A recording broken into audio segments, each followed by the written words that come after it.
చాలాసార్లు పెన్షన్ గురించి మేము మాట్లాడుకుంటా ఉంటే చాలాసార్లు దీంట్లో నేను పెన్షన్ బాగా ఎక్కువ చేద్దామని అనుకుంటే ఎలా సార్ పాసిబిలిటీ అంటే కష్టంగా ఉంటుంది, కానీ మనం పెంచాలి. ఆయనకున్న ఆకాంక్ష కూడా ఏంటంటే సంపద కొద్ది మంది దగ్గర ఉండిపోకూడదు, అవి తిరుగుబాట్లు వస్తాయి. ఈ రోజున ఆయన నాయకత్వంలో ఈరోజు పొద్దున క్యాబినెట్ మీటింగ్లో మాట్లాడుకున్నప్పుడు కూడా ఎంటర్ప్రెన్యూర్షిప్కి ఒక 100 కోట్లు మూలధనం ఒక కార్పొరేషన్లో పెడితే మైక్రో మన చిన్నపాటి పరిశ్రమలకి, ఔత్సాహికులకి, పారిశ్రామికవేత్తలకి అండగా ఉండటానికి ఒక 100 కోట్లు మూలధనం పెడితే దాన్ని 5,000 కోట్ల వరకు తీసుకురావచ్చు.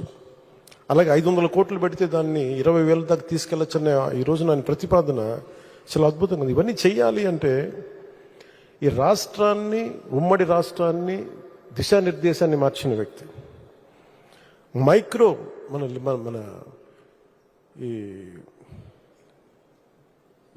విపరీత బలమైన సంస్కరణలు తీసుకొచ్చిన వ్యక్తి, SEZs ద్వారా కానీ అభివృద్ధి కానీ, అలాగే మన ఇజ్రాయలీకి సంబంధించి ఈ మైక్రో ఇరిగేషన్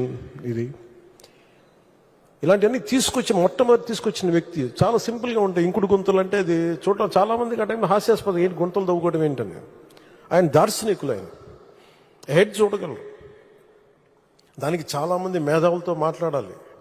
అలాంటి మేధావులతో కూర్చొని వాళ్ళని అర్థం చేసుకొని తనతో పాటు సహచరులను ఒప్పించి ఈ రోజున ఒక ఇంకుడు గుంతలు అనేది మనకి మన ఇంటి నిర్మాణంలో ఒక భాగం అయిపోయింది. ఇలాంటి ఎన్ని తీసుకున్నా, చిన్నది పెద్దది ఎన్ని తీసుకున్నా అనునిత్యం నన్ను ఆశ్చర్యపరుస్తూనే ఉంటారు ఆయన.